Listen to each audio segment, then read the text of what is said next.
Hi guys, welcome back to another video. So what I want to talk about networking cabling, question come up, especially the one I'm actually doing a video for and obviously doing some cabling work for very soon.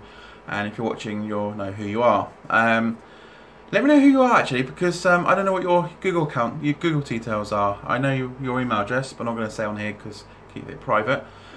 But I was thinking with your email suggestion of I could price up all the bits you need from a local shop from where I am called CMS, based up in Farnborough. You can order online directly from them, but if I get them to do a quotation of all the bits you need, I can send that quotation to you electronically over email, and you can then give them a quick call saying that's what I want, can you order parts, send it to me, and get it all shipped over to you straight away. Now I want to go through a few network things. When you install network cabling, because you're obviously doing the network cabling yourself, apart from me doing the termination side for you, when you lay cables directly from the wall port to where your rack's going to be for your patching, make sure you leave at least about, I will say, a metre of cable on the patch side, because I like to curl it up and put it in the back and then connect to it. So if you ever decide to need to move the cabinet around or something goes wrong and you need to remove cables around, then it gives you that metre of space to play with. If you come too short, and that means you can't move the rack either side. It means you can pull the cables. It gets messy. You can have to relay cables. So it's easier to have like a metre, because when I do it, I tend to bring it up to the patch panel into the rack where it's going to go into it. Normally I have wall boxes on the wall. I leave about a metre of on each one, so it's a whole metre. I connect the ends to the actual patch panel itself. The rest of it goes calls up into the ceiling if they've got a full ceiling, or I call them all together in one grow, keeping the cable nice and neat, and I cable tie it so it's at the back. So if the other case scenario, a couple of scenarios. Common ones I've dealt with in the past, when someone says, "Can you move that rack? It needs to be moved over because there's a water pipe above it. And it's been leaking into the rack. It's just missing it, but I want it moved out of the way." I've gone up into the ceiling, realising there's no slack. Can't move it. Can't shift it. All they wanted to do is shift it from there, just over a little bit. Not very much. Probably about a couple of feet over, away from the pipe. Couldn't do it because the cable was cut too short. Now, if I left a slack up there, I can shift the box over nicely. The other thing is also leaving slack. You might want to change the rack cabinet. You might find, oh, we need to put another switch in there. We need some more ports for this room. So we need to take the box off the wall. So taking it all back, having a bit of slack, you got stuff to work with. Always good practice to do that. I would recommend to do that. So on the patching level, when it goes into the cabinet, ready to connect onto your patching port, make sure there's at least a metre of cable you've pulled out from that side. On the wall port, so say that's your wall port, taking cable, I would leave probably about that much cable, probably about a foot out of the wall. Leave that dangling like that. So what I tend to do is like to cool the cable up into the box and connect it into the socket, into the module, put it into the wall. That way, if someone breaks the socket, which is common in office environments, you need a little slack, because when that gets broken, you can cut the cable, you can re-tack it, snap it back on, giving you lots of room to do that itself. Okay. If they end up smashing it completely and you have to then move that out of the wall along a little bit, you've still got a little bit to play with. So it's always good to at least have a foot long, say about a foot long, depending on the size of the shoe you've got, really. Giving it a little bit more, because I always lay 2 cables per port, because there's no point buying a wall socket that always gives you double modules to go into it. Then you have to then buy a blanking plate for one side while your module fits the other side. You're always going to have a hole sitting there. So I might as well lay 2 cables to that box, stick 2 modules in there, easy done. Then that way you've got a backup cable, or if the user says to me, "Oh, I want a phone on that now," then you have to lay the cable again. So lay 2. Now, best way of laying cable, especially depends how many cables you're going to lay, depends how big your office is also as well. So if I give you a bit of a scenario like a multi-office environment, I would buy, as you can see here next to me, is network cable box. Let me just move that up so we've got it in frame. Now this is 305 meters, which is standard box cable. I know you can buy them 100 meters now, but I always buy extra. Laying cables directly from wall to a cabinet, always the solid UTP cables, not patching cables. This is a patching box. I laid this accidentally in my man cave. The only difference is I can't patch that into a patch panel. I have to put a normal module on the end of it, RJ45, on both ends, and then attach it directly into the switch. There is a distance. You can't lay no more than, I would recommend no more than 80 meters. If you're laying cabling around a building, find the shortest route back, so you can keep the cable nice and short, because the 80 meters is also added to the cable. If you've got a patch cable coming off of it going to a PC that's another 10 meters away, that all adds to the length of the cable. It basically means the signal degrades as it gets longer down the cable. When it gets to the end of the PC, it gets crap and you don't get the speed on the cable. So stay within 80 meters. There's probably a lot of different specs, because I've been looking up online, and I always, when I started laying cable many years ago, it will say don't lay no more than 80 meters. So what I would do is work out the building map that I always get from a customer, to work out how long the whole office is, how big the offices are, to work out how I'm going to lay this. Because remember, when you're laying cable, you're not only just laying it directly over ceilings, you might have to go around corners, through bends. That all adds onto the cable length itself. And if you've got a good testing tool, you can put a testing tool on the cable once you've terminated it on both ends, and it will tell you how far the cable is, how long the cable you've laid.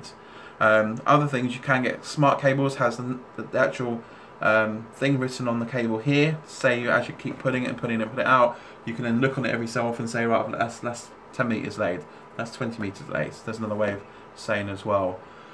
But always take the shortest route to where you're cabling from and to. And remember, all the turns and bends, what it has to go under and stuff, all adds length to the cable itself. So always, it's trying to text message me, and I'm now reconnecting. Sorry about that, a bit of an interruption, don't really want to scream. So always find the shortest route on that side, leave at least a foot on dangling out on the wall, and leave at least a whole meter or meter and a half in the cabinet itself, so that can be bound up, tacked up nicely. So you ever need to move that cabinet or do something else, add stuff into it, you've got the cable to do that with itself. Difference between cable and stuff, I tend to go very much for UTP, and I don't worry about shielded and stuff. You can go for shielded as more cost to the box. So standard UTP box, 305 meters, you can get around about £40. If you add shielding to it and stuff like that, price goes up per box. And if you go for the top back one, you can probably spend something up to 250 quid on a box of cabling. So it depends on cost. I find Cat 5e is reasonably well, because that's what I've got laid around the house. And most of my customers in the past, we laid a lot of that instead of Cat 6. Again, when Cat 6 just came out, it's still a very high cost per box. I think Cat 6 per box was just over a couple hundred quid, where the Cat 5e was still around between the 80 and £100 mark, so it's still cheaper. But nowadays everything's come down in price, so I've got talking about £40 per box for Cat 5e. If you're not worried about speed on a network, you just want internet browsing on users, general file sharing, then obviously Cat 5 is still the best way to go, because it's still cheaper. If you're a small dental practice like one of my clients here, only having sort of like 15-20 users, go Cat 6. Go Cat 6 away. If you can afford it, go Cat 6 all the way. Don't worry about unshielded, shielded versions, because again, the way I've been taught to lay cable is lay cable away from power lines, because they can interfere with the cable itself. So always keep power lines separate from this. Sometimes you can't get through. You can buy stuff that will isolate cables up in the ceiling away from power lines, power cable itself, which is cheaper to do it that way than actually buying a shielded cable, because shielded cable can actually bump the price up on the box itself. And any difference between the shielded cable inside, if I just undo this one here, and people are trying to talk to me, I'm online, go away. I'm filming on my phone. Is on the pairs, they come off like this one here. So that's the pairs. 1, 2, 3, 4 pairs. They have a shield sort of foil round each one, which separates them from each other from interfering. Because if you the cable interferes with each other, it makes cable slower on technical terms, to keep things simple and basic. Shielded has these sort of things shielded around it, little foil things. That's the only real difference in the cable. And obviously Cat 6 has more twisted pairs in the cable itself. So this is Cat 5e unshielded, and that's the twists and turns you can see on there when it's in focus. Probably get it in focus. And then Cat 6 has a lot more twists and turns in the cable. It's always good when you put these in the modules is untwist it, or the other ones is to peel the bottom bit. If I can do it on here, it's a bit flimsy. Tack it to the module, keeping the twists in the cable as much as possible. When that's in there and you clamp it, this bit gets broken off, leaving as many twists as you can as you're going into the modules. But we'll cover more of that itself on patching. I'm going to do a video of how to put a module on this, and also I'm going to do a video soon on how to put this in the patch panel, and what color codes and where they go, all that sort of stuff in another video itself. This is just a quick overview of what to buy, how to lay the cable and things like that. So Cat 6 all the way, definitely go Cat 6 all the way if you can afford it, because then you're future proofing your network for a bit later on. And Cat 6 is a little bit more faster than Cat 5. I don't know what the difference is or how much the actual speed difference is between a Cat 5e. Sorry, my phone's going all funny now. That's it. I don't know what the speed difference actually is, what the significant speed difference is, but I'm going to do a video. I'm going to lay out 100 meters of Cat 5e, 100 meters of Cat 6, and we're going to put it to a test. We're going to do PCs at either end, so directly twisted. We'll make it into a crossover cable, so connect directly into the PC's cards, do a test with it. We'll do the same with Cat 6, and we can see what the difference is on speed using the same software, same devices, so nothing different, just the cable changes. See if there's actually any different speed differences on a Cat 5e to a Cat 6. So that video will come out very soon. Anyway, I've got lots of testing to do. So that's my thoughts on Cat 6. So if you're listening, I'll get a CMS, I'll do a quotation. Could you give me what you haven't got and what you're after? So I'm going to do a little shopping list in the morning together.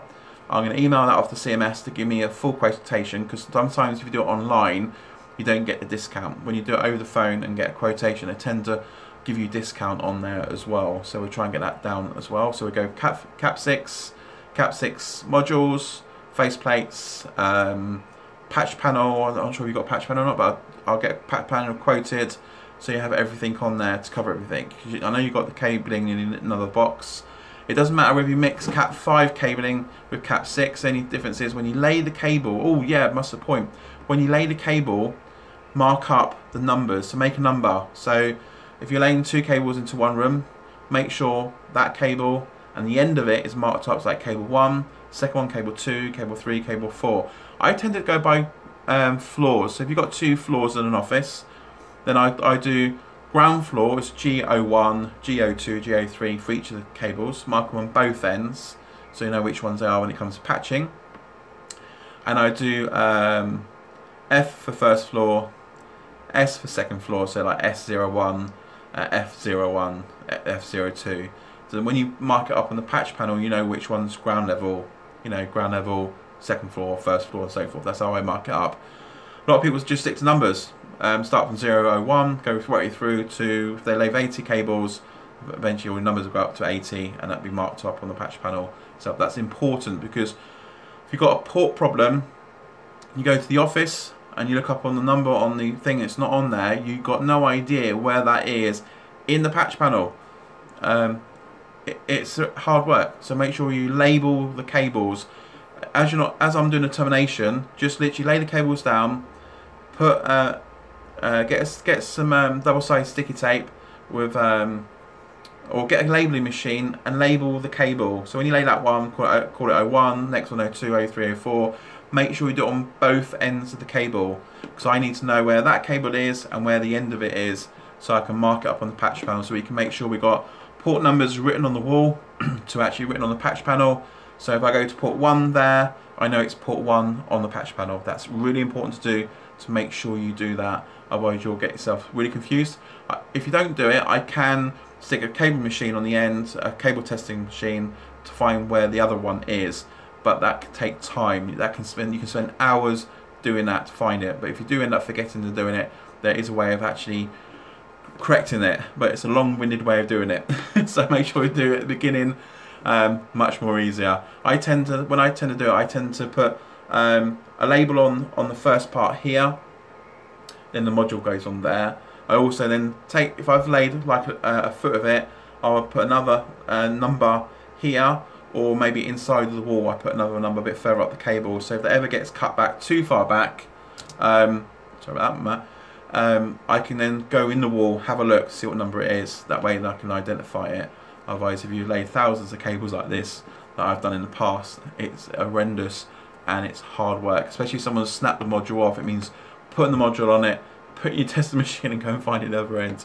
It's a nightmare, trust me, I've been in that situation quite a few times. So the best practice, so remember those little tips.